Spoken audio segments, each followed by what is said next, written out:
Hello and welcome back to the Maccas Talk Hockey Podcast, the podcast where me and my brother Charlie talk about English ice hockey, specifically the NIHL, and it is the final team special. We've done all 11. Well, this will be the last one. So if you haven't watched all of them or you haven't watched a single one, you've got till Friday to binge listen to them or watch them. So your knowledge of all the teams and all the players will be ready for the season to start.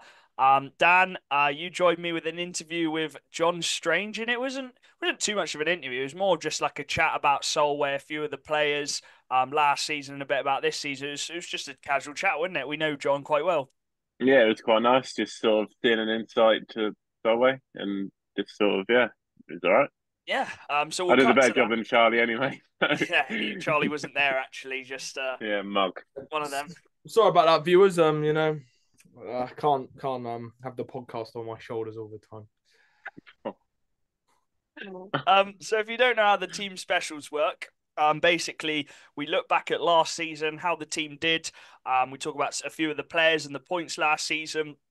We then cut to the interview, and then in the second half, we talk about next season, who they've signed up, who has left, who's joined, their expectations for next season, and a ones to watch each as well. And then we've done that for all of the 10 other teams, and had interviews on those, apart from Sheffield as well. But that was a really good one. So yeah, let's crack into it. The Solway Sharks, obviously their first season in the National League. I think we were quite shocked when they first come in, but they made that step up, Dan, because they were winning every single game. I'm not going to spoil one of the stats, which sorry, John Strange says, but they went on a ridiculous streak, didn't they? Yeah, they they were unreal. I think the NHL one was pleased to see them go up. I don't think they could be bothered to play them again. But I think it's just I think they were at that right stage in their sort of since they've been starting to sort of move up to the National League, and I think they had a good year. I think considering obviously it's never easy to come up to the National League, but and obviously where they are as well is quite tough. But I think they made the most out of what they had and sort of gave it a good shot. Yeah, we obviously before when they first come in, there was a lot of hype around them. Oh my goodness, I'm having a mare at the moment. But so be it. Oh my goodness, what is going on? And I can understand the hype because it's a new team, a lot of new players, a lot of Scottish players. We don't really know what they'll be like in the National League, but I think us three knew that it wasn't going to be as easy as people thought it would be coming into the National League. It is a very competitive league. It's a tough league. It's even more physical. It's even more quicker. And we all I know I put Solway eighth, I think, and you two put Solway just outside the playoffs in ninth. We all knew it was going to be a tough season. And it kind of played out exactly how we thought it was going to be, Charlie. We thought they were going to be competitive. We thought they were going to be in games. But it's very hard to come in your first season and be at the top of the table, isn't it? Yeah. First of all, shout out to me and Dan. We aced that one in predictions. But yeah, So I actually thought Solway had a good year considering everything which happened. It's not easy coming up to a new league, and we've had Hull who finished bottom the first year in the National League, and Solway didn't finish bottom. They competed really well. They beat every team once, I believe. Mm. Uh, I So believe we that. asked John Strange about this. They beat every team apart from Telford, and they lost twice in overtime too. But that makes 2 points, so pretty much a win. So So yeah, they, carry on, they Charlie. competed with everyone, and to be fair, that means they beat every top team in the league in terms Yeah. of table wise. They beat Leeds at home, they beat MK at home. Really impressive. And I thought at home they were a better side than they probably were away, and they competed, and that's what you want from a new team. And they had players who had never played in the National League before. Some had really good years, some not so much. But yeah, they had some really standout players, and yeah, they gave it a very good shot in their first National League year, and we welcomed one of the funnest away days of the season. Yeah, I think me and Dan would definitely agree. I think that was my favourite weekend of the year in terms of away trip. I thought we were going to get robbed in the little hotel we went to. I think we had a homeless guy deliver us a pizza, and we had a pint with Stuart Tonner. So that was an adventure. I Sorry, loved. Charlie, I'll go stop you. It's Struan Tonner. we got told off by a Solway fan for that. Struan Tonner, but no, Tonner's actually such a nice guy, legend for having a chat with us as well. And I'm glad he's involved next year, but we'll go more to that in the second half. But Dan, standout players, we'll touch on him because I know he's your favourite player, one of your favourite in the league, Nolan Gardiner. As John said, obviously I don't want to spoil everything, but it was a slow start for him. He was trying to get used to the league. He wasn't actually put straight away on a line with Dunbar and Peacock. He was actually on the second line with a couple of the new boys who were stepping up to the league. And as the league went on, he slowly just got used to it, and suddenly we just saw a Gardiner get a hat trick. I think it was one week, and then he just kicked on from there, didn't he? Yeah, literally every time you saw Solway scored, it was always him that was on the sheet, either assist or a goal. Mainly more for goals. Yeah. But I think it was all just sort of getting used to the league. It's such a big thing for these new imports to come in and sort of they've got to sort of test it out. They've got to sort of get used to it, and I think that's one I did say it in the interview as well. But that's one big positive for Solway is they've managed to keep Gardner. And next season, he's just going to be able to improve on the end of the season that he had. Yeah. He knows the league now. He knows what he's sort of coming into. So now he's just going to be able to just start off rolling and just keep going and obviously give him more of a chance of getting those wins. Yeah, he was actually very clutch. If we're looking at it, 50 goals, flipping heck. That is, I think he was in top 5 goal scorers in the whole league. I think Kieran Brown, Herman, Svek were in front of him, and then it was him. So that is some player to come in, Charlie, in a team which isn't one of the top teams as well. So the fact that he did that in one of the lower teams, I think is even more of a credit to him. And I think at times they actually relied on him a lot in goals.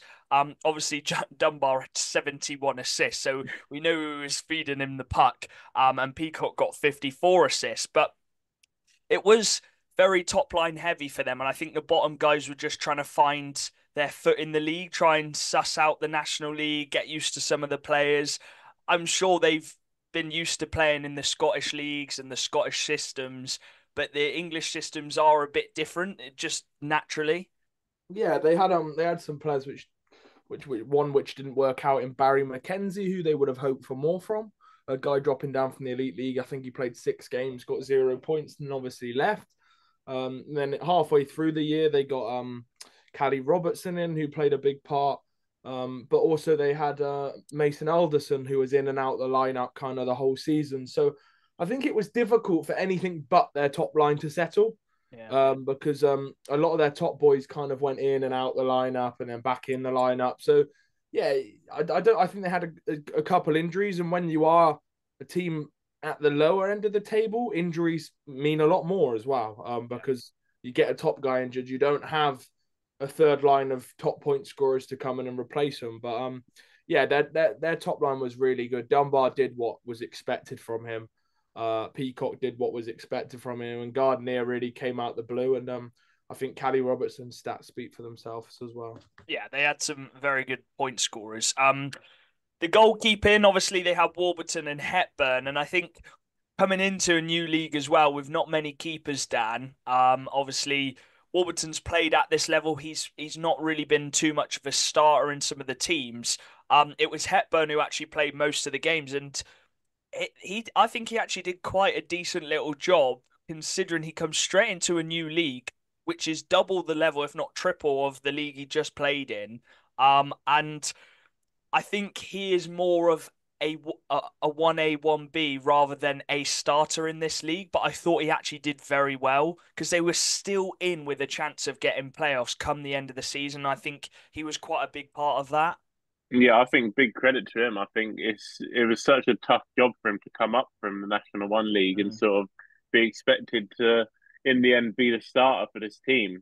I think it's never an easy job to, even if you're a good goalie, it's never an easy job to sort of come up to the league. And I think, yeah, they've got to give him credit because he has got the quality.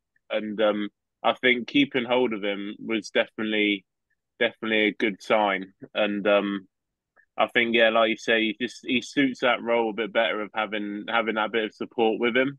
Yeah. Just not being like relied on all the time. but yeah, I think he's still going to do a really good job. Yeah, they were very good at home actually, and their home record, I think, was probably some of the best home records we've seen from the bottom teams. So I think that'll be a big advantage for them going into next season. I just think the club as a whole, it's actually really unfortunate their Twitter has been like deactivated or something. Something's happened to their Twitter, so I'm gutted for them that. I really hope they can get it back.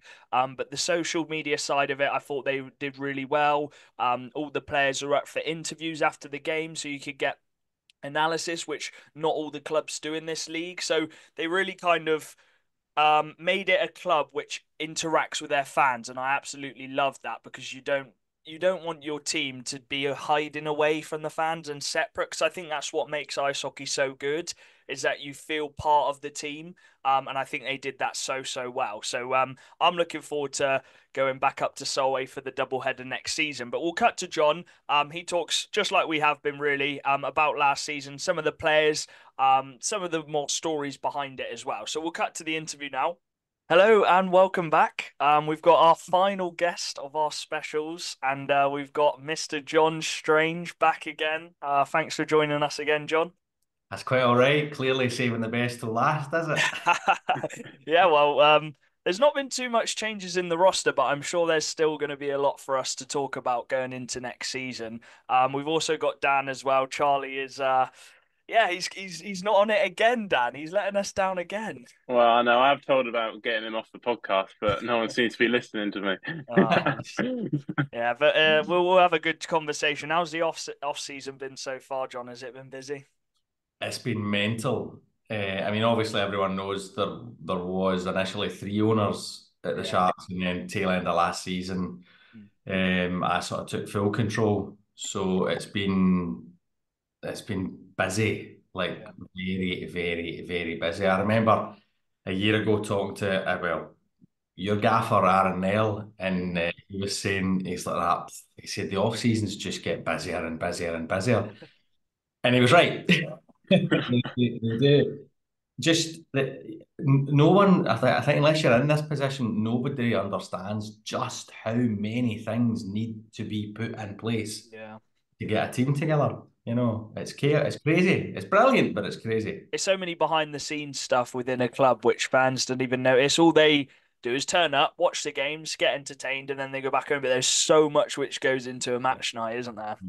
Oh, without a doubt. From the kit man needing enough tape, for example, to physio needing a certain type of oil or cream or whatever it may be, just silly little things like that that just mount up that you would never think of in a million years. But without all those, you know, some paid members of staff and the majority volunteers, without all those people working hard and taking the responsibility for their own role, it just wouldn't happen. Exactly that. So last season then, the first season in the National League, how did you find it? Try and sum it up. Because we've said, even though you guys didn't get that playoff spot, which I'm sure a lot of the boys wanted to do, I still think it was a really good first season into the National League. You're still challenging. You beat every single team as well, at least once. So like you were welcomed into the National League at a very competitive stage. Yeah. I think we didn't beat Telford, believe it or not. They were the only team. Oh, okay. No, we took them to overtime twice. Okay. And there were some questionable refereeing decisions. Yeah, we actually had a penalty shot given against us in overtime. Oh, wow. I don't think I've ever seen that before. No, I think we came in and we expected to do better than we did. I think, you know, I'm not going to say it was a failure as such, but it was a huge learning curve. So I think we lost the first 7 games and the last 4 or 5 games, and then we also lost 13 games by 1 goal. So if you can improve that a little bit, we would have been pushing for mid-table had that been a different story. I think what we mentioned, Dan, a lot on the pod when we were doing the roundups of the week, as you just said, you weren't losing by a lot of goals. It was very tight games, and teams just got the edge of you. And maybe that was just off experience of playing in the National League. And I think, as you said, going into next season, now you've had that year of experience. A lot of these players have re-signed. They know what it's about. I think you'll see a lot more go your way as well this season. Well, I would hope so. Obviously, a lot of the teams have brought in some new exciting players, but the majority of teams, I think, have kept a good solid core. So our team should know what they're up against. And like you say, other than Telford, we beat every other team. Yeah. So it can be done. It's Yeah. about keeping the intensity levels up and the consistency up and not accepting defeat. I think we accepted defeat too easily last year because it was like, well, first year, Yeah. trying to get used to it. Oh, this year there'll be no excuses for defeat. Yeah. Go on, Dan. Yeah, obviously, just touching on that as well. Obviously, the season before the National League, you're unbeatable. You won the quadruple. You're obviously unreal. And you carried on with the same sort of guys coming into the National League. How was that sort of talking to them? Because it's sort of a team that wasn't used to losing. You know what I mean? It was sort of a team that would come into games knowing they're going to win. So what was it like sort of having that conversation with those sort of players and seeing how they sort of mentally prepared for the season ahead? I think that's it exactly, Dan. I don't think they did mentally prepare for that. So they got caught on the hop. They got blindsided by the amount of defeats. And then it became, well, they kind of just got out of the rhythm of winning. Listen, we all know winning's a habit. Yeah. When you're in that habit, and we did go on a couple of decent runs, Yeah. of 7, 6, 7, 8, 9 games in a row, unbeaten. And that helped. But then once you get a defeat again, it's about bouncing back from that defeat. And I don't think because they were so used to, like for years and years and years, they were dominating NIHL 1. They were unbeaten until we took over. They were unbeaten at home in nearly 3 years. Wow, that's unreal. But you've got to understand, you guys know better than anyone, the difference in level between NIHL 1 and the National is quite a hefty jump. Yeah, from watching it, obviously you watch all the home games and you've been to quite a few of the away games as well. What did you notice were quite a few of the differences just watching the hockey? Were you surprised at the level of the National League and some of these players in it? Yeah, I was. You've got to remember, I wasn't that aware of NIHL 1 Oh yeah, I bet you were. being Yeah, a clan sponsor and whatnot. I was more an Elite League yeah, character. So I didn't expect it to be as good and as competitive as it was. yeah, And I think you guys mentioned it in a few of your podcasts as well. It kind of got better and more competitive as the season went on as well, yeah. which was really good to see.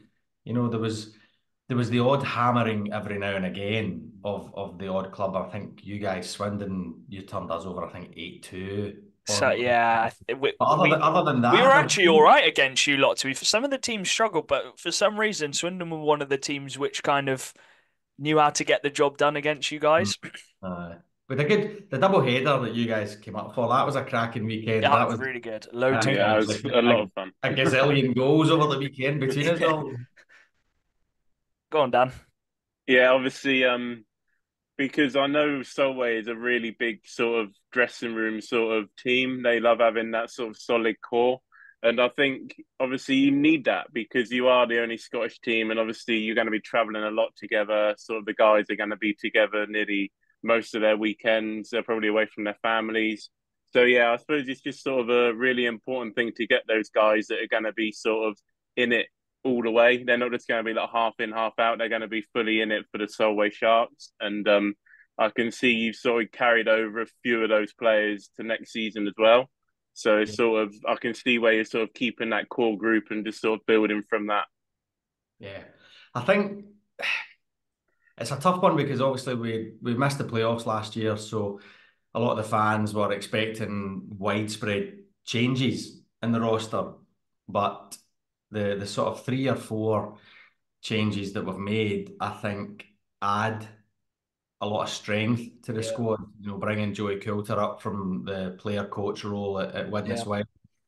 Experience as well. People just don't understand what he brings to the dressing room as well. The guy is he's the fittest person I've ever met in my entire life. He's absolutely beyond a joke, fit as a fiddle, but he also has high standards as well.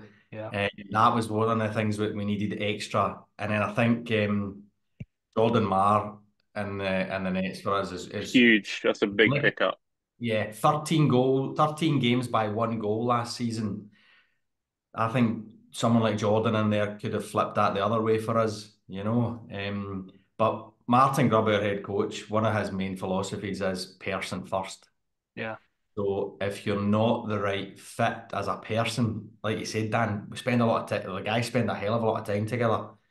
You've got to be a good person. It just takes one bad egg, if you like, and that Yeah. ruins the entire dressing room. But I think that speaks levels of most of the squad pretty much getting re-signed ready for next season, and you've got the same imports as well, which I think speaks levels, and they were quite standout for you guys last season. So I think it's almost like okay, we've done it now. We know what it's about, because as you said, the second half of the season, when I think it kind of come to reality that it was going to be very tough. You guys actually went on quite a lot of wins, and I think it come down to like the last couple of weeks. But as you said, maybe if you got a couple of wins in the first half of the season, that it could have been different. You guys might have got a playoff spot. But I think now you've had that season, I think it's kind of all right. Now we know where we stand, and you guys can start off with a few wins instead of a few losses. Yeah. Well, we've got Leeds in the opening game of the season. Why not start off with a win, eh? You beat them last season at your place, did. I remember. Yeah, the penalty shootout. Yeah. What a game that was. So I remember seeing the highlights for that one. That was the only home game I missed last season. Was it? Oh my Yeah, goodness. we were well, in if you Germany. miss this one coming up, then you never know. They might win again. No, I'll be there for this one. I'll be there for it. Who was one of the players who you were most impressed with last season after watching most of the games? For us, you mean? Yeah, for you guys, yeah. That's a tricky one because a lot of the guys. I put you on the spot there, sorry. No, that's fine. You mentioned their imports, and I think although they had a slow start, I was very, very, very pleased to get both of them back. Yeah. Nolan Gardner, who had a slow start to the season, scored 50 goals. Yeah, I know. So if he starts this season how he finished last season, it'll be 60 plus goals, hopefully. And then we throw in a dozen or two assists, he might be pushing the 100-point mark, you know. Yeah. Obviously, John Dunbar is John Dunbar. He'll always be my guy. But I was really impressed with Nolan Gardner as well. And then some of the other guys some of the younger guys, you mentioned Kel Carruth earlier when we were chatting.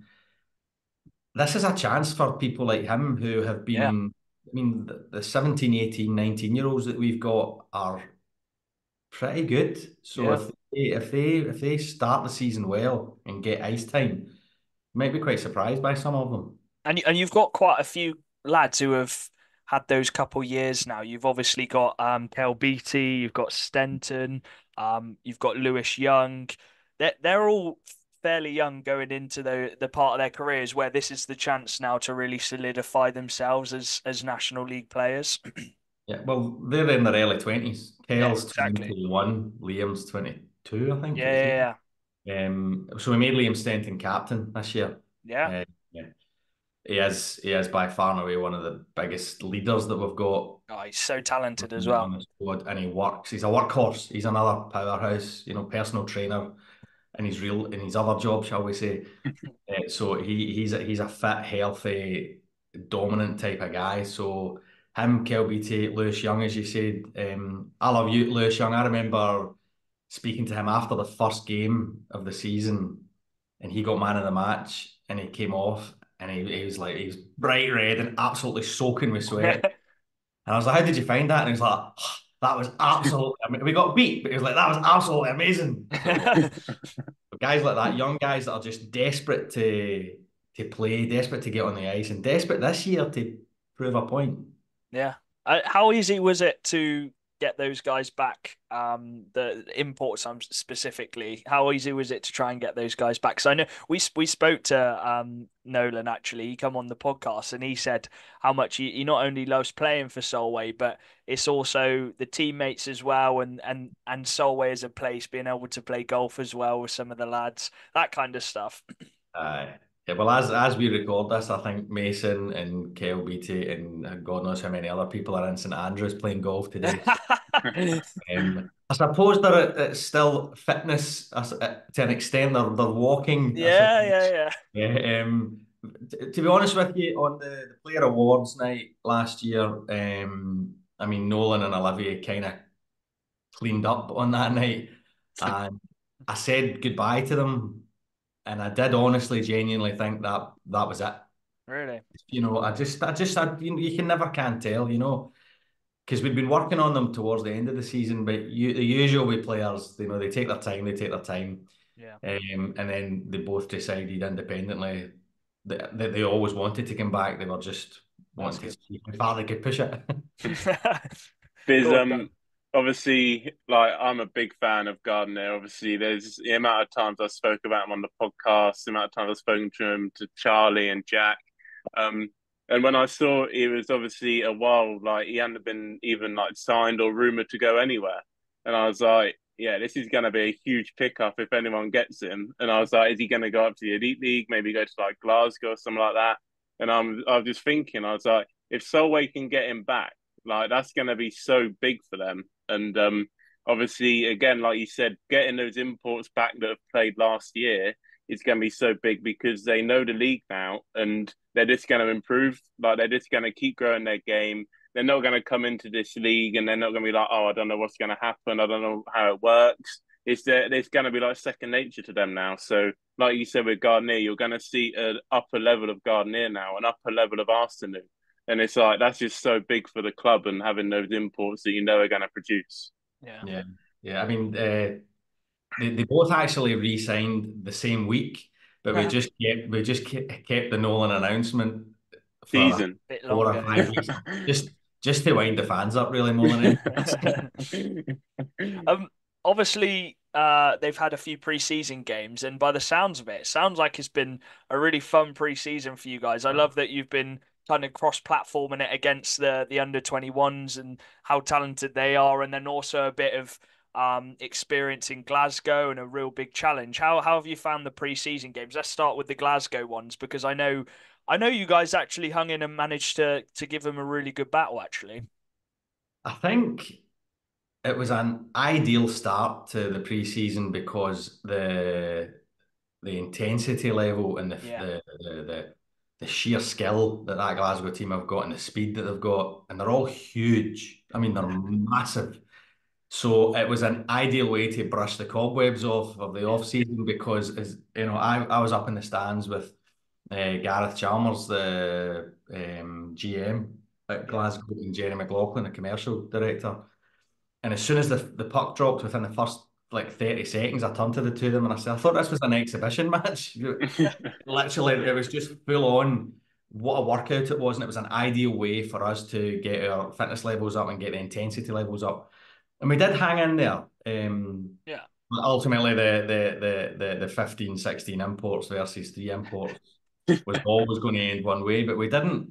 It wasn't embarrassing in any way, shape, or form. And we got a couple of goals, which we got 1 goal the first night, 2 goals the second night, and we kept them to 7 and 8, which I thought was really, really good. Yeah. But, had it 2 or 3 goals either way, it might have been I said 5-2 was my prediction for both games. So we were okay with that. We were happy. Yeah. And then to go from that to Edinburgh was a totally different, but it was a scrappier game, obviously going to the SNL. Still a good level because they were looking at us the same way we looked at the Clan. So they were coming out to they were coming out to prove a point against us, and they did. They battled hard with us. Stephen Lynch, their head coach, he's got them very, very well organised and well drilled. And one of the players, his son, actually is on a 2-way with us anyway. Yeah. That was good. And then the GB under-20s, who knows? Who knew what that was going to You just unfold? don't know, yeah. Because Martin Grubb, our head coach, is also the head coach of the GB under-20, so he stood on their bench for both nights, which gave our assistant coaches a chance to run our bench. And I genuinely think our guys were surprised at just how good the GB under-20 guys were. Yeah. Like they really got caught. The first night went to penalty shots. That's how close it was. Second night we won 9-3, so that was a bit easier. I think it's good that you guys had 3 weeks of preseason, didn't you? Yeah, and most teams, I think every other team only had 2 weeks of preseason. As you said, it's about you don't really read too much into it. It's more getting the team ready, and the fact you guys had three lots of weeks to play games, I think is actually quite a big benefit for you guys against different kind of opposition. So it really gets the legs going ready for this week. Go on, Dan. Yeah, obviously, I'm going to go back to the youngsters again. Obviously, you're saying Martin Grubb is obviously a head coach of the under-20s. That must be really big for the club to sort of, he's got them links. He can see how well drilled these under-20s can be, and he can sort of pass it over to his youngsters within Solway. And obviously, I know Scotland are really good for sort of bringing up hockey players because it is quite a popular sport in Scotland, and you have got some youngsters coming up. So yeah, how does he pass his coaching throughout the both teams and sort of pass it on to his players? Well, I think you're spot on there, Dan. That was kind of the point in it. Obviously, we wanted to, when the option to play them came up, to help them prepare for their next camp.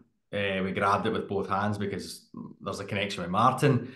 It also was our way of helping the national team as well. It gave us a good run out, but it helps the national team as well.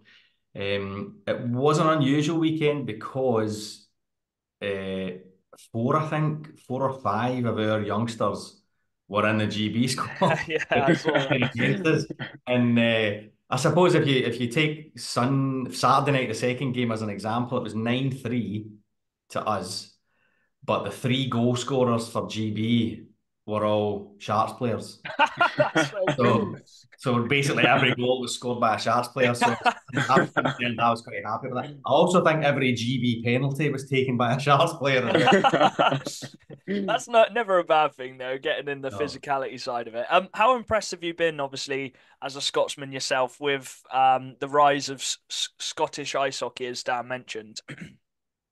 I've been blown away by it, if I'm honest with you. Traveling around the country, obviously as a Glasgow Clan fan for many years, I'm aware of Fife and Dundee. I wasn't overly aware of just how big it was as far as the youth development goes. But now, obviously, with the Solway ownership and Jamie Thompson being our assistant coach and also heavily involved in Scottish ice hockey, I think it's brilliant. We had the Scotland-England under-19 and under-16 camp tournament just at the end of the season there. Yeah. I think they played in Sheffield, I think, maybe one weekend. Yeah, because I think a few of the National League players were helping out at the camps. Yeah. It was brilliant. It was great to watch. And Scottish ice hockey is only going to go one way. We're a small, in comparison to England, for example, Scotland's a small country, so there's a small pool of players to pull from. The more the merrier, as I would say. But I'm very impressed from what I can see so far. Yeah. Well, I think obviously what you're saying is a small hockey community. I think that's an opportunity for those youngsters, and I think that's one reason why these youngsters do come up and they play so well, because you have to give these guys these opportunities. Obviously these teams are going to take punts at these guys and they're going to show what they got. And all these Scottish players are really passionate, and when they get those opportunities, they're going to obviously take it by both hands and really go for it. And I think, that's only a positive for these Scottish teams and sort of the way it's growing throughout hockey in all leagues. Well, if you think about it beforehand, and they had to any up and coming good Scottish talent had to go down. They either had to play SNL, or they had to go to a National League team in England. So travel, expenses, not everyone can afford to do that at 16, 17, 18. So now there's a Scottish team in the national. I'm not saying we need to keep hold of all the Scottish players and don't ever bring any English players in. That's what I mean.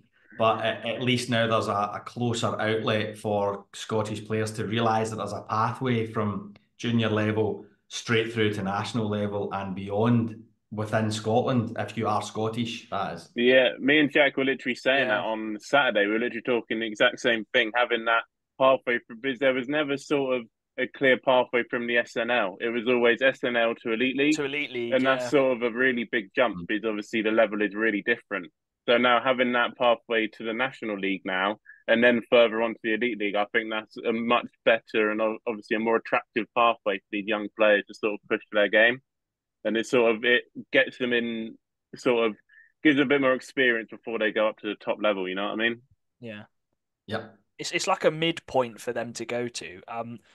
Back to Solway though, the fans and I just the away supports as well. As you got a lot of away numbers last season. I remember Swindon. I think we took like 100 and some in, and Milton Keynes filled it out as well. And you got Leeds fans bringing loads. It's as we mentioned so many times, Dan. It's such a nice little away trip up to Solway for the weekend or a couple nights. How impressed have you been with the support? Because I think you sold out on that Glasgow Solway game as well for the pre-season game. Yeah, we had a two packed nights for the Glasgow game. It was chaos. There was nowhere to move. But it was great. Yeah, And yeah, you guys, Swindon. I think the double header helps. I think because yeah. you get 2 games of hockey and it's worth the trip. But even at that, even if you're just coming up on a Saturday, and then traveling back down on the Sunday morning or whatnot, it's definitely worth the trip.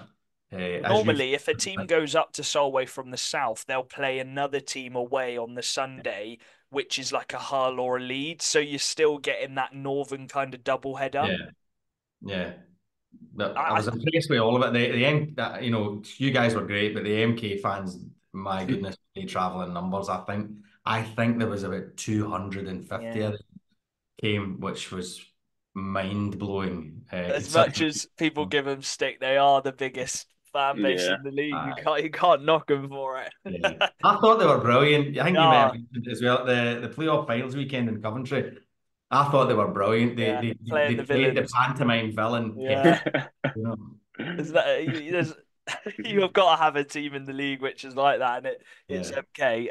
Solway next season, then obviously you talked a bit about bringing Jordan in and how big that is. Obviously, he just won the playoffs with Peterborough, and he was a big part of Peterborough's success, obviously, in goal. He's come in this season. You've added a couple youngsters. You've re-signed a lot of the players as well. What's the vibes like within the team, within the management as well, between you and John? Well, we're pretty confident that we've got a good group. We've left with this new 23-man maximum roster limit. Yeah, We've deliberately left a few slots open for the sort of National League unofficial transfer window that everyone yeah. There's always always doesn't some. happen, but does happen. And then anyone that decides if the Elite League's not working for them, I'd rather have a slot available for the right person Yeah, to slot in. But we're battle hardened now. That's the thing. yeah. We've been there and we've done it, and we're ready to go. As you said, 3 pre-season weekends, so the fitness levels are, one or two of the guys, and they know who they are. They're not quite there yet, fitness wise, but they've been told to get the finger out, and we'll be good to go. I'm pretty confident we'll do better than we did last year. I can definitely see you guys challenging in that playoff Yeah, spot. I really 100%. do. Yeah, Um, I'd like to think so. The cup's going to be an interesting run this year for everyone, with only been 10 Oh, games. it's anyone's get. If you just have a good confident start, you can sneak into that top four. I think there's going to be a couple surprises in there. I really do. Yeah, me too. Go on, Dan. yeah, talking about signings again, I just want to touch on this guy. I always thought he was a Solway guy through and through. He was meant to be. Obviously, Callie Robertson started the season off in MK and then obviously made his way back up to Solway. How big is it going to have Callie Robertson for the whole season this year? Like having a guy of that caliber and sort of that offensive threat that he brings, how big is that going to be to have him for the whole season this year. Well, if you look at his stats when he joined us, he ended up just over a point a game, I think. Yeah. And that was joining us coming off the back of not playing too much down at MK. Yeah. It took a wee while to get into his rhythm. And he was one of the first guys to re-sign for this year. We sat him down, we said, we want you back and we want you to start the season the way you finished the season. So come back ready to go and ready to go. And he was like, yep, I'm in, I'm ready, let's do it. So if we can get him up to over a point a game, point and a half, maybe whatever a game, that's ideal for us. Yeah. And then Dunbar scoring goals and assists. Nolan Gardner up at 50, 60 goals. Scotty Henderson, score, what did he score? 20 odd. I want 30 plus out of him this year. Yeah.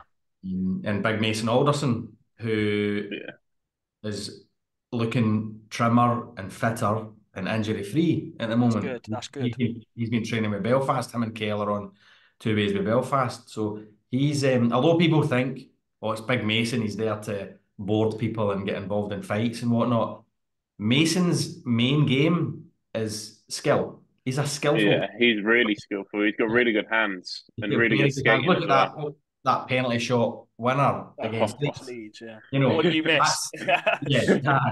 That's Mason. That's what we need from him this year. So he could be a point of game guy, and all of a sudden, we're suddenly 50 more points across the board than we were last year, and that takes us up towards that mid-table slot. That's the thing. I know we mention it a lot, but it's just about getting through that second season. It's never easy for a team to just come straight into the national and hit the ground running. The 2 ways which you just mentioned, I was going to ask about them. How cool is it to have a couple of your guys on that 2-way system, being able to get a couple games with Belfast, be training with them in camp as well, as you said. I think that's huge for them, training with those kind of guys up in Belfast. And we really hope that Mason can stay fully fit this year, because he is a very big talent. They're all, this is the thing, that all the youngsters are great talents. Yeah. The 2 guys on the 2-way with Belfast, Kel Beattie and Mason Alderson, training with Belfast's only going to help them, which is good. I think Mason was up in Belfast Sunday night there. Nice.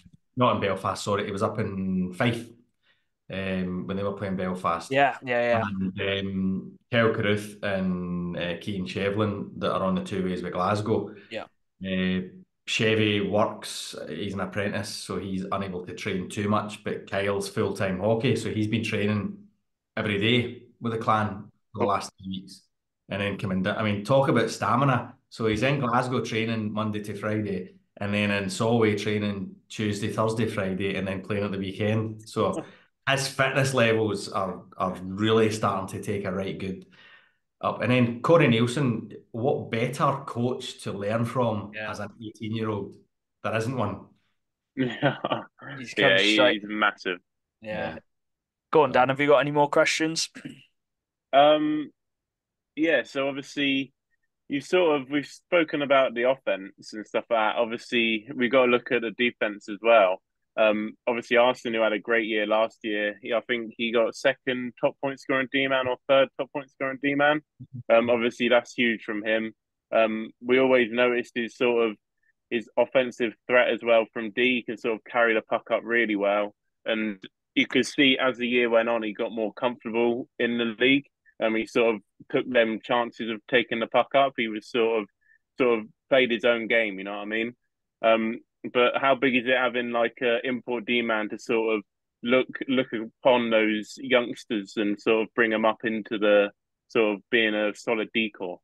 Yeah, I think Olivier is a great example to use. I was standing, we were doing the post-match interviews on Saturday, and Olivier was getting interviewed because he was the man of the match for us. And one of the young guys that we've got, Torrin Anderson, was playing for GB, and it was just funny listening to the 2 of them talking, because Torrin's on a trial with us just now, but he was playing for the GB team, and Olivier was just talking to him about how he was playing, and he was basically saying, you're a pain in the ass.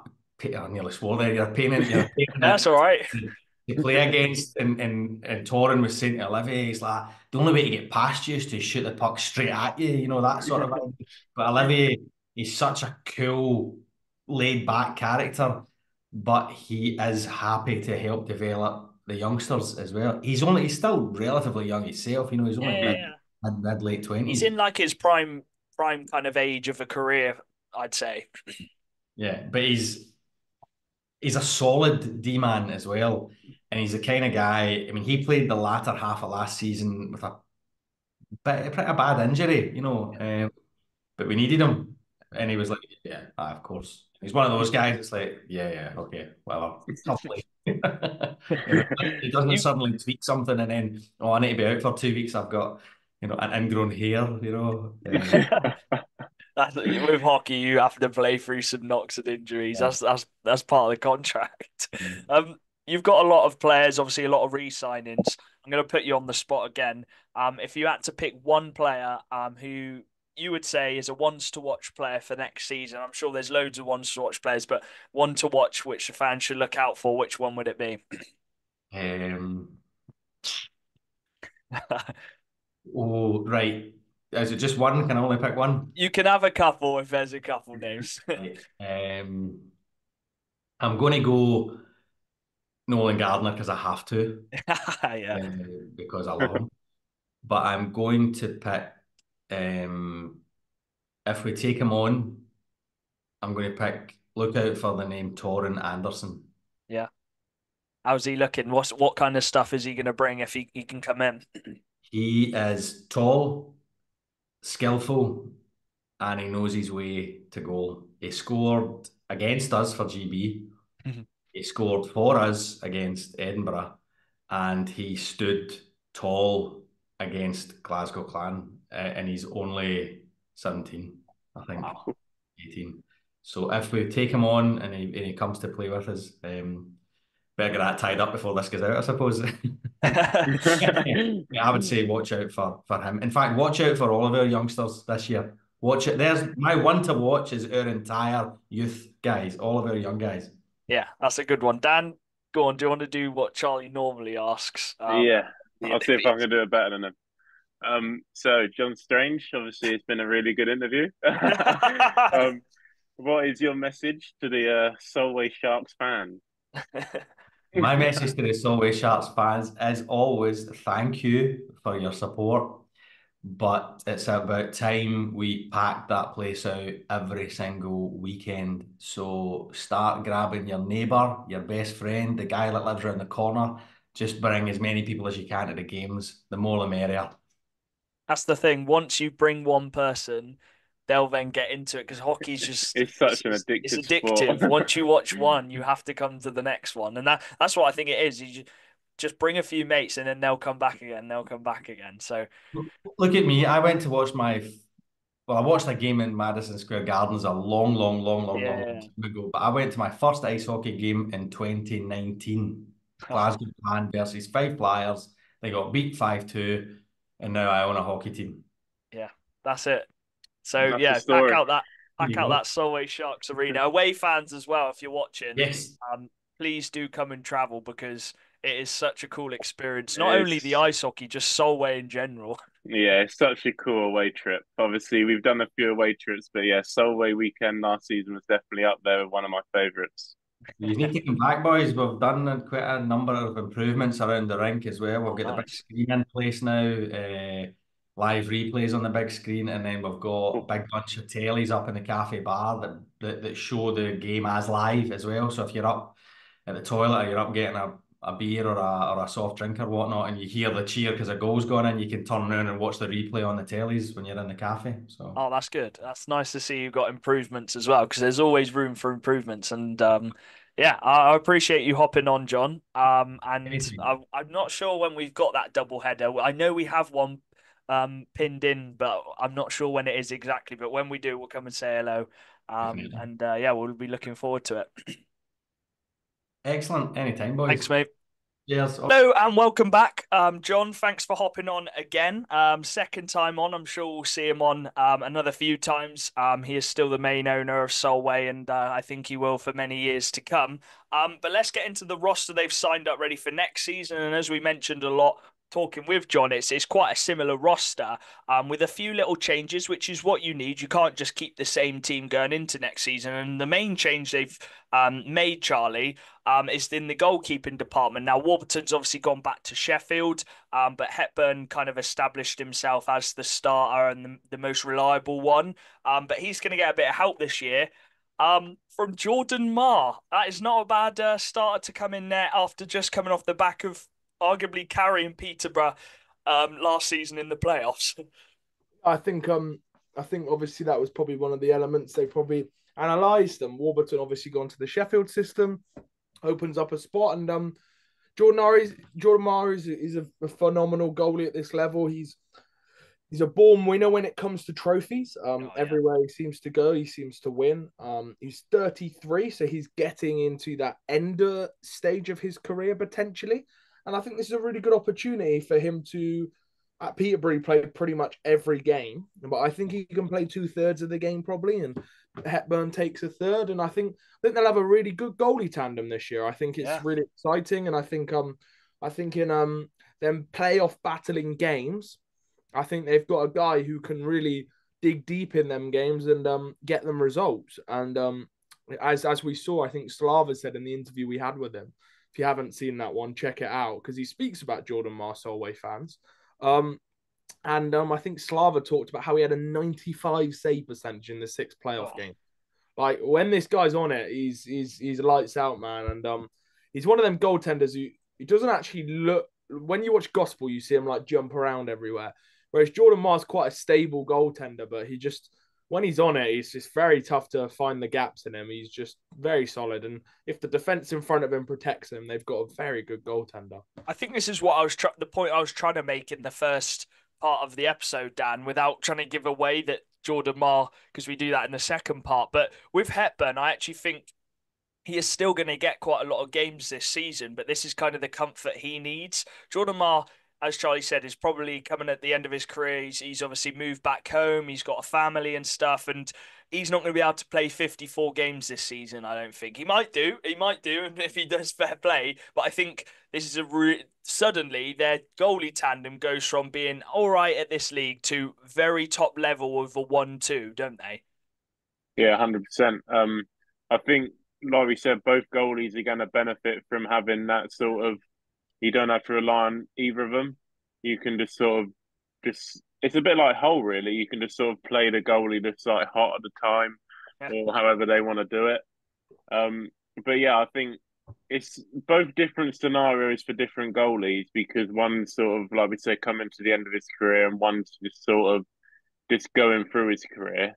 But I think both of them in the end, they both are going to be better off from the way that they're being Bounce used. off each other a bit. Yeah. And obviously, Mar's a great person to learn from. Like, the the amount of trophies he's won and the amount of important games he's been in, there's no better player than him to learn off. So it's only going to be good for Hepburn. Big game player as well. He is a big game goalkeeper. I like him in the dressing room. Yeah. He's a winner, and a lot of these Solway players haven't won at the National League level. And so I think he can bring that experience to them, and yeah, Solway fans, I think this is a huge positive for them, and I think look forward to watching Jordan Marr, and he's Scottish. It just fits in, I'm not gonna lie, Scottish guys signing for a Scottish team, kind of makes sense, doesn't it? Yeah, I think a lot of people thought he might sign for him when they first come into the league. But he stayed with Peterborough. I'm sure he's glad he did stay that extra year, actually, because he got that playoff winning trophy, which he added to his trophy collection. The defence, Charlie, we had it. Obviously, we talked to him a bit about in the first bit. Struan Tonner, he is retired, but he can't get away from hockey. None of them can. He is going to be in the coaching staff, or is it assistant coach, actually, of the Solway Sharks to help Martin Grubb, and I think that's a good little move. We know how passionate he is for hockey. You could see it sometimes on the ice and on the bench as well. How passionate he is. And we spoke to him after the game. He's honest. He's up front with it, and I think he's going to be quite brutal and helpful for these younger guys who are coming into the National League. And we wish him all the best in his retirement, but then he is going to still be in hockey. So, anything to add on that, lads? I love him. He's Yeah, such he's a a great nice guy. guy. He's a great Your guy. typical He's such a- Scotsman, isn't he? He's just such a good guy to chat with. Like after the game, he'd just look at you and he'd be like, "We were rubbish." He's like, "Not good," but he's just a good laugh. I think yeah, he'd be a great guy to have in the dressing room. I think he'd be really good for the youngsters, and I think he can be really helpful. And yeah, and I think the fans like him as well. And it's important having a player who understands what it means to play for the club, what the fans mean, and I think that's one thing Solway don't lose is their connection between the players and the fans. And I think Ton is a huge part of that. The fact that they just all go up to the bar after the game and they just chat to all their fans and they'll be honest about the games. I think it's a huge credit to John and the club and the players, and players like Stuart Tonner have built them relationships with the fans over the last 10 years. Yeah, but they've still kept a lot of that decor, which is a growing decor in terms of age, and they're just getting used to the league. One of them, Charlie, I'll come back to you. We'll start with him. He is the captain this year, at just 22 years old. A big responsibility, but he is a very, very good defenseman. And I know you've been banging on about him to me because I actually don't know too much about him, and I do get him. I get the Solway D-men mixed up a bit. I've got them mixed up a bit, but Liam Stenton is the new captain, the main guy, the main D man at Solway. I know they got Arsenal, but yeah, what a big opportunity this is for him this season, Charlie. Yeah, I think Liam Stenton's the real deal when it comes to the National League level. I think he's top of the range D in this league. I think he's top notch. He was captain of under 20 GB. There's a reason for that. He's a born leader. He is born in Dumfries, which is Solway.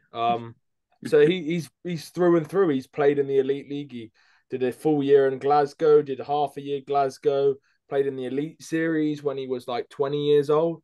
Like he got picked for the Elite Series because this kid's talented. I think he's younger. I think he's 19. So he's so talented, and he's been in GB the whole ranks, and I think last year he got 30 points in 54 games as the assistant captain.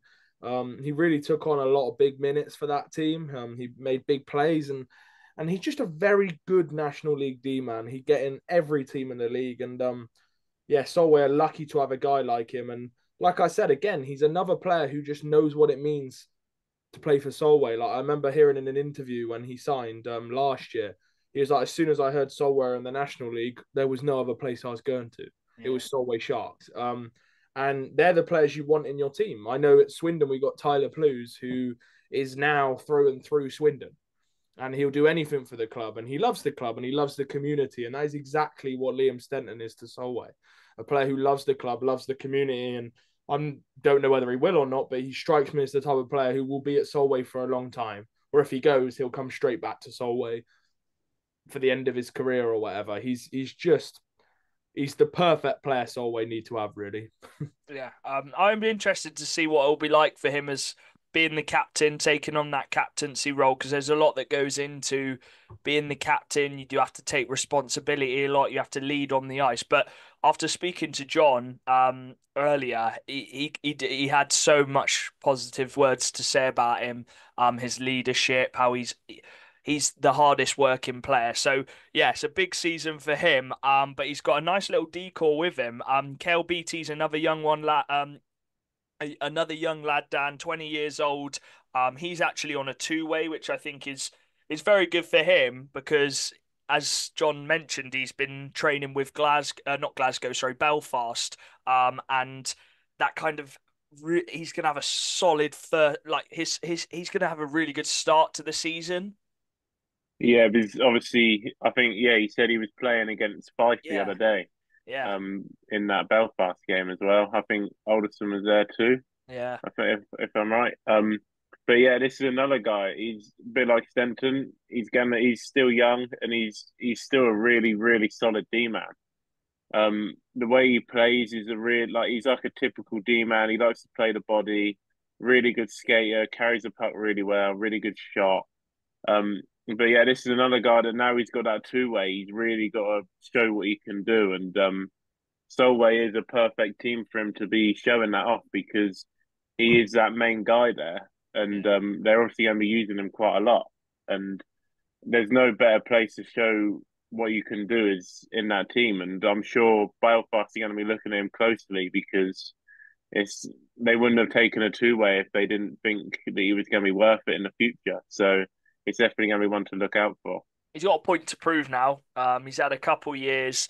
Obviously last season in the National League. And yeah, it's a big season for him. Dan Skin, Charlie, solid third line D. He come in last season from Hull. He wanted to come back home to Solway.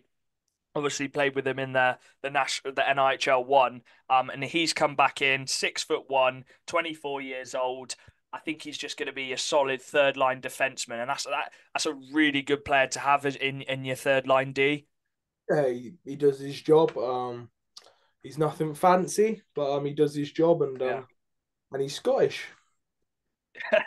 Yeah, obviously the theme with a lot of these players. It helps that they're Scottish. Like they got a Scottish bond. You know what I mean? You'd rather he's Scottish because he fits it.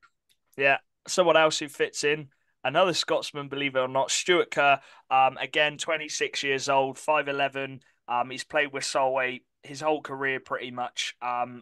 Again, it's that team bond, man. You can't argue against it. John said it's not necessarily how good you are. Obviously, you have to be at a good level, Dan, but it's about the type of personalities coming into the team and how much they want to actually play for Solway, isn't it? Yeah, 100%. Like he said, Martin Grubb he's a person guy over like obviously quality, Yeah. To an extent. But I totally agree with that. I think obviously it doesn't matter what players you have, it just matters how they play together. And I think if you have that really tight knit group and a team that's going to go on the ice and they're going to block shots for each other, they're literally going to go to war for each other. I think you're still going to get the same outcome as you would if you had a team full of superstars. You know what I mean? Yeah. Like the passion that team will have and the bond that they're going to have is just going to be so good, and it's just going to relay on the ice every night, and it's always going to give them that chance because of that bond that they've got and the fact that they're never going to give up for each other. Yeah. We won't talk too much actually about Arsene because I think we talked a lot about him in the interview, Dan. And just how solid he is. How hard it is to get past him in training for some of those players, and the points speak for themselves last season. As a defenseman. One thing that he did say that I do want to point out, which is really positive, is how good he is with the young guys. Obviously, Solway have brought in a lot of young guys, and you'll hear about it in the interview. But the fact that he's obviously is that import D man, and the fact that a lot of these youngsters are going to be looking up to him, the fact that apparently he's really good with the youngsters, and he's always happy to sort of give them advice and sort of tell them how they're playing and stuff like that. I think that's great. I think having that guy like that is just perfect for a team like Solway that are going to be bringing up and coming stars to make their core even stronger. Yeah, well, two of the stars which they have signed up on two ways. Owen Ray, 17 years old. He's on a two-way with Widnes as well. And then this is the one that interests me, Charlie. Cian Shelvin, 18 years old. He's on a two-way with Glasgow and Solway. 6'6" at 18 years old. I mentioned this. 6'6" D-man at 18. This guy he's probably still growing. It's the Tetlow regen. That's a good shout, actually. I mentioned this guy to you a while back. I remember. Yeah. I was telling Jack how much I actually do rate the Solway Sharks D. I really like their decor. I think it's good, and I think he's one of them players who I think he'll have a season like Jamie Smith's. And I know Solway Sharks won't really know what I'm saying now, but we had a young D man who kind of went into the lineup last year, and we thought, oh, who's this kid? And he was 6'4", and he does his job. He doesn't do anything flashy, and I think Kian stats show that, but I think he's going to break into that team and he's going to really do a job on a third pair with either Kurt or Danskin. And I think it wouldn't shock me if he ended up getting in the top 4 role, because height as a D-man's really important. And if you can use your height and body well as a D-man, you're most of the way there in the National League. And so, yeah, I think he's got the perfect frame for it. And there's a lack of D-men in the National League. And Solway have got a very young D-corps, who are all from Scotland. And if they're not from Scotland, they're from Ireland. Or they're from Canada. And so this puts Solway in a very good position because their D-corps is only going to get better throughout the season and next season and the year after, as long as they can keep hold of these guys. And yeah, they're in a great position having a young, energetic, fit D-corps as well. They're not going to tire out in games. They'll keep going.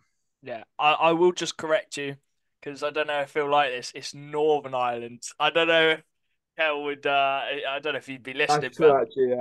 Yeah, I can imagine that'd be so much would annoy them. Yeah, so. but Northern Ireland, but still, Northern Ireland. It's a very young D-corps. That Cian Shelvin, I'm looking forward to seeing him play. 6'6", man. I think that makes him the tallest D-man in the league. Actually, I don't think there is a defenseman who's 6'6". Bebris is 6'4" or 5", I think. So I think he's big. To think he's bigger than Bebris, he might not be as big as him in size, but taller than Bebris. That is nuts. That is Bjorkley Nordstrom height. And he's on that 2-way with Glasgow as well. So you can see Glasgow are like, 6'6", 18. We'll have a little bite of that. See what that's like. As well, by the way. He went to, wherever they went in Europe, Glasgow. They went on like the Warrior hockey tour. Yeah. And he played minutes with Archie Salisbury. They played on a pair. Oh, yeah. Nice to see that he's getting given opportunity outside of their national league, and he would have got a bit of a taste of what a professional ice hockey team looks like. But to be fair, I can imagine John runs it quite professionally at Solway. But again, just confidence for the lad. The fact he's getting picked for Glasgow is only going to give him confidence, and I think that's the thing which makes these youngsters the best is when they're confident, they're just as good as the old players. They really are. When you've got a confident youngster who's decently skillful, they are very good players. What's the saying? If you're good enough, you're old enough. So that's the saying I think it goes. Like forward core, I think we've spoken about the D-corps quite a lot. But as you said, a very young D-corps. I'm very excited to watch it this season. Forward core is very similar. They got a lot of players returning. You've got the likes of Lewis Young who's coming back, Kieran Hare who's coming back, Connor Henderson. Obviously we've got Scott Henderson, Charlie, who I think you said is going to have an even better year. Now he's had that kind of season in the National League. He'll be looking for 40, 50 points, especially if he's on a top 6 role. But the big one, which we did mention a bit, Dan, is Callie Robertson. They've signed him back. And when I've actually looked at his stats, for 23 years old, he was getting over a point per game at Bristol a couple years ago. Obviously, he at Milton Keynes is just different because they've got about 4 lines worth of players. But when he's one of the top guys, Charlie, he can rack up points like it's nothing. 30 points in 30 games last season. I can only see him getting more than a point per game this season. Oh, you just finished your drink. There you go. It says happy 18th birthday on the glass. Yeah, Callie Robertson's very good. He likes goals. He's really good at Bristol in that year he played there.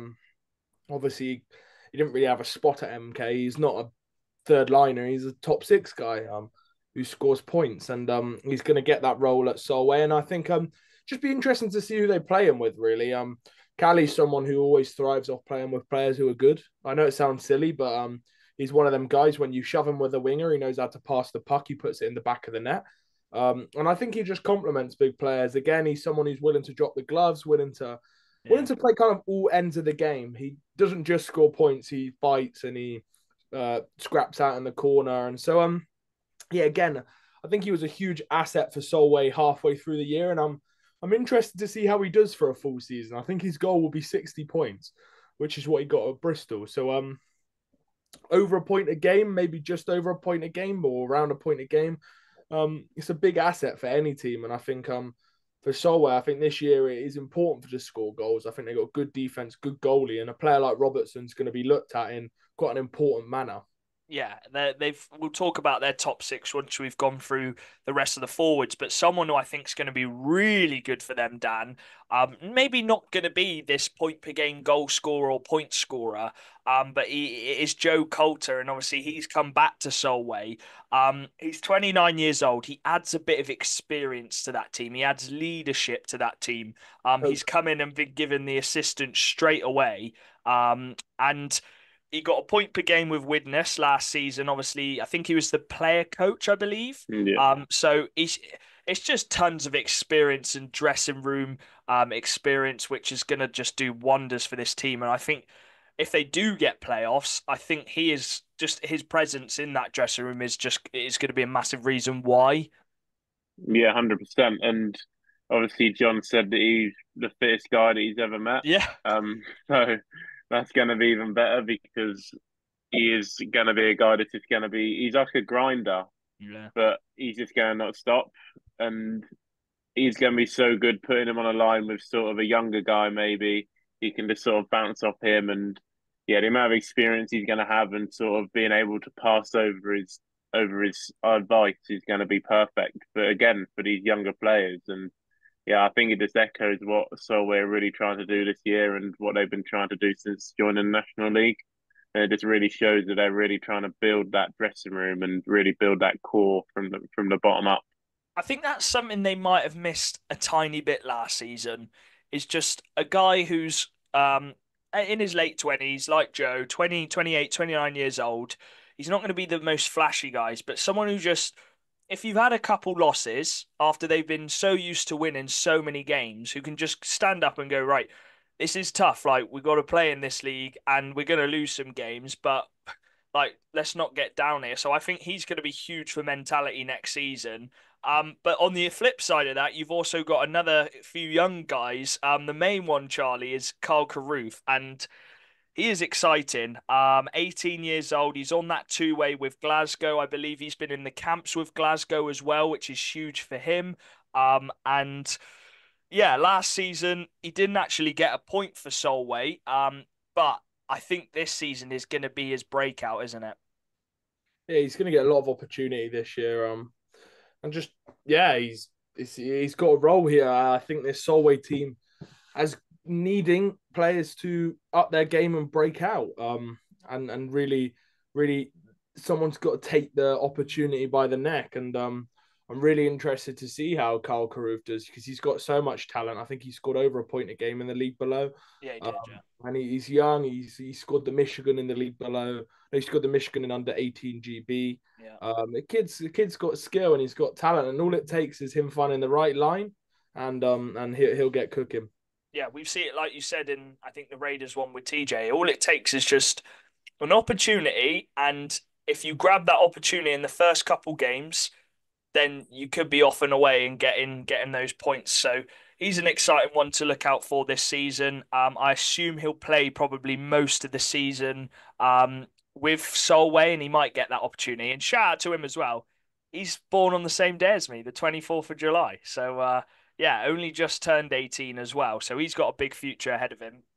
And I think he was born in Dumfries as well. So again, it just fits in the team, doesn't he?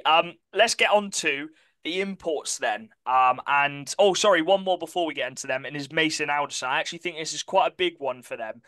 He's obviously had a couple injuries. He had that big one which took him out for a season. And he come into Solway, Dan. And last season he played 35 games, but he was out a bit suspended. Then he was out with a bit of an injury, and then I think he got another little injury. So this season, after what John said as well, he's had a full preseason, 3 weeks worth of games, and he seemed really, really fit and ready to go. This is massive for him, and this is big for their top six as well, because I think the top six needs him this season. Yeah, 100%. We didn't really see what Alderson can give last season. Like we didn't see the full Alderson. He's got tons and tons of talent. Like we've seen like his stats from other leagues, and you always hear about him. You heard about him before he signed for Solway. Yeah, he's got a lot more to prove, and this season, like you said, he's going to really be going for it. He's going to be really hoping for that injury-free season. Yeah. And yeah, like you said, he's going to be that. He's going to be a guy that they're going to be looking for to get him some points, and he's going to have quite a big role this year, I think. And he just got to go in there hard and just sort of play his game, and just yeah, he just got to hope for an injury-free season for himself. And as well as the preseason for Solway, he's also had a preseason with Belfast as well. And he was also one of them who played for Belfast on Sunday. So I think he's going to be ready to go. He's probably going to be looking close to a point per game as well, which will be big for their top six and takes a bit of responsibility off the two imports who we're about to mention. That's Dunbar and Gardenier. It's Gardiner, isn't it? Not Gardenier. I don't know. I think it's Gardiner. The way it's spelled, it's just Gardiner. So Same thing, innit? yeah, big season for him. I was surprised he signed back. Actually, I thought he could have gone higher, possibly. But he's come back, 77 points, 50 goals. Charlie, I'm going to say this. I don't think he needs to. Obviously, it'd be great for him to get more than 50 goals, but I actually think if he gets less than 50 goals, as long as the players around him are getting a lot more points, I think he's set the bar quite high. 50 goals is very difficult to get to. I don't think Gardner will want to come into the same league again and get less points. No, I agree. I understand. Gardner will want to come back to this league, especially when it took him probably a third of the season to get going. And I think he'll want to start this league on fire with Dunbar. Yeah, I think he's going to get a full year with John Dunbar. He's not gonna play half a season with John Dunbar. He's going to get a full year with John Dunbar. And so I think 50 goals is the benchmark. You got to beat it. yeah. So I guess the standards have to be set high. But what I'm trying to say is, Solway need goals this year, and they lost Craig Peacock, and they didn't really bring in another top six piece. And so there is some responsibility on some of the older players to continue the points they're on or increase it. And then obviously we've got some of the youngsters to break through. But now I don't think underplay Gardenier. I think Gardenier, mate, you got 77 points last year. First year in the National League. Do a Herman. Up it. Let's have it. I think Gardner's got it in him. I really do back the guy. I spoke to you before. I think Gardner's a extremely talented import. I think he's got a great two-way game. He's got a very good shot on him, and I think he's the perfect partner for Dunbar. And I think him and Dunbar, I know we're going to talk about Dunbar, but I think him and Dunbar have got to create a partnership like Gabay and Ballas is last year. And that's what got Bees into the playoffs. And that's what I think Dunbar and Gardenier need to do. Create a partnership where whenever on the ice, you check Twitter, goal, Gardenier assisted by Dunbar. Goal, Dunbar assisted by Gardenier. That's what I think you want to see from them too. yeah, perhaps you're right. To be fair, you've kind of swayed me to he could probably have a better season because he didn't play the whole season on that top line last season. All I'm saying is I think some of the players do need to take that goal load off him because I think he was 20 more goals than the second top goal scorer. So I do think that goal load does need to be shared out a bit more, and I think it will. Help with that. I think a full season of Cali. I think Cali will get 35 goals at this level. Yeah, I think it will be shared out a bit more. But as you say, if they can create a partnership like Gabay and Ballas did, which got Bees the playoffs, yeah, there's no reason why he can't push for 100 points. I think Dan will agree as well. Yeah, well, Dan obviously will. He's Gardiner's biggest fan. Yeah, big fan over it. And his partner obviously is John Dunbar, 71 assists last season. I actually think he could go up another level. I really do. I think he got 71 assists. I think he could get a few more goals than 23 as well. But obviously, he was putting it on a plate for the likes of Gardiner and Peacock, who got more goals than him. But I actually think there's another level which John Dunbar can go up as well. So I'm interested to see the top six because we talk about this, don't we, Charlie? The top six, you've got Alderson, John Dunbar, Gardiner, Robertson, Scott Henderson. Who's going to be that sixth guy to be on that top six, Ron? I think that's going to be a really good battle. I think Carl Carruth will take it personally. Ooh, that would be massive for him. We'll see. I think it depends what you kind of want on that top six, whether you want some experience or some young talent. And Yeah, I think it's interesting because we know the points which Gardner and Dunbar can put up. We've spoken about that. Robertson's kind of been at a point a game his whole career. Alderson will definitely want to hit a point a game this season. So it'd be interesting to see how the coach does the lines. I'd imagine Dunbar and Gardner will be together, but who do they put with him? Yeah. I know they played Cali Robertson with him a bit last year, but yeah, the forward lines for Solway, I'm really intrigued to hear. And yeah, I think it's an exciting opportunity. It's a bit like Romford, where you got 5 guys who you kind of know are going to be in that top 6, but the 6th is really up for grabs. And there's a couple hungry players for sure. There was like that Young last year who was pretty good. I was going to say, if they have a third line of Coulter, Young, and if Carruth doesn't get on the top 6, that's a solid third line to have, man. They got some decent depth this year, and like I said, they got some players in that team who've had a year of National League under their bank now. Scott Henderson, a lot of the D men, and a lot of the third line forwards have kind of played a year in the National League now. So this is their second year. They're not coming into it with any shocks. They know it's a tough league, and they know what they got to do to win. And so I think that's definitely an advantage for them. The fact that they've got another year in the bank.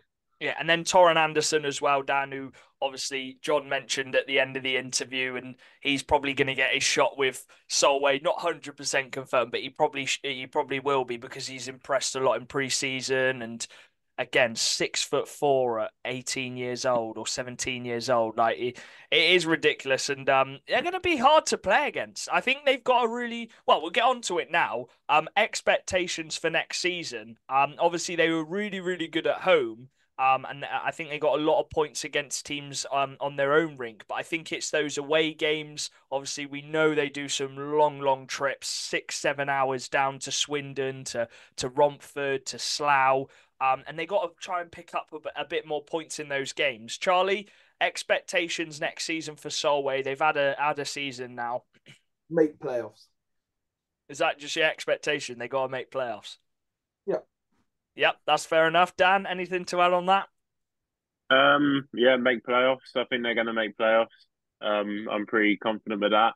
And then, yeah, it's just going to be growing those youngsters up and just sort of really getting that core again, just getting that core group built and just really growing on it, because the first season that they had in the National League was nothing to cry about. I think it was a really good season that they had, and yeah, they're just going to want to improve and they're going to be hungry.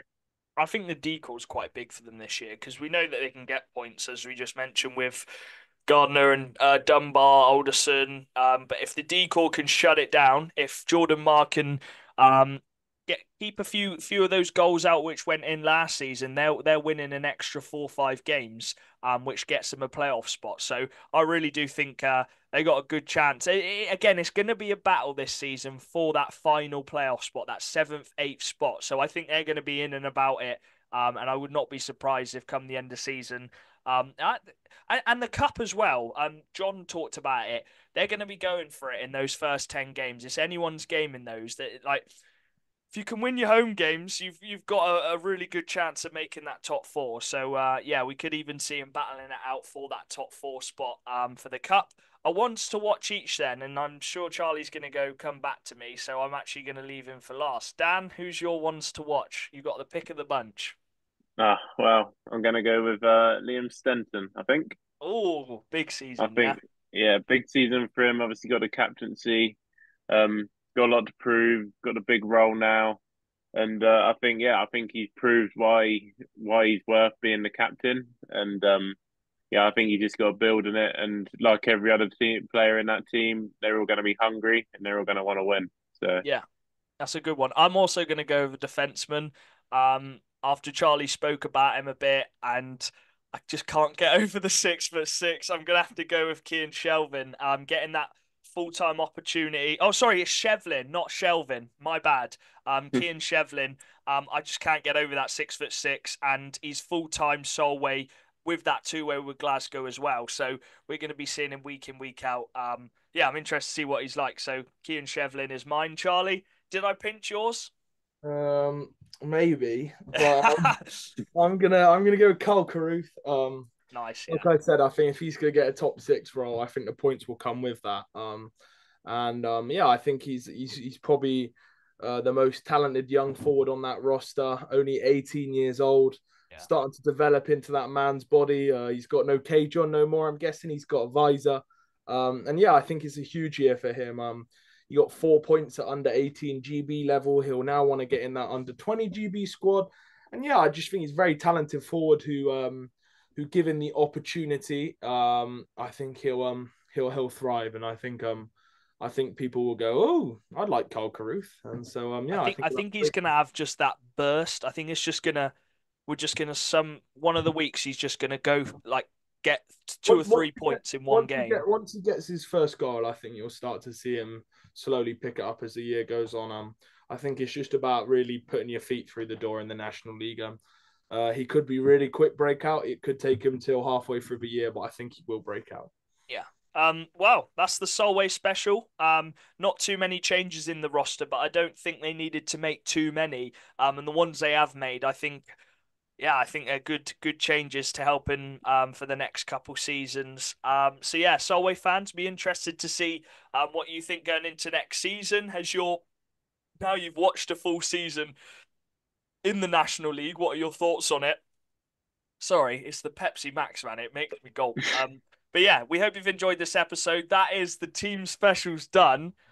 We've probably done about 15 hours talking of team specials across all the episodes, probably even more with some of the interviews. Slava's alone was an hour and a half, so that knocks it up. But yeah, please do go listen to them all if you haven't already. We've got a really, really special guest on coming with us on Wednesday for our pre-season special. Actually, I'm not going to call it a special. It's the pre-season thoughts. Where we might give some predictions. I know Dan and Charlie will. I don't really like giving official predictions. But yeah, we'll give our predictions ahead of the season. Talk about a few of the games. We'll talk a bit about pre-season, but it's only pre-season, and the league starts on Friday with the Wildcats against Bees. So yeah, we hope you've enjoyed this episode, and we'll see you on Thursday when that will be posted. Peace.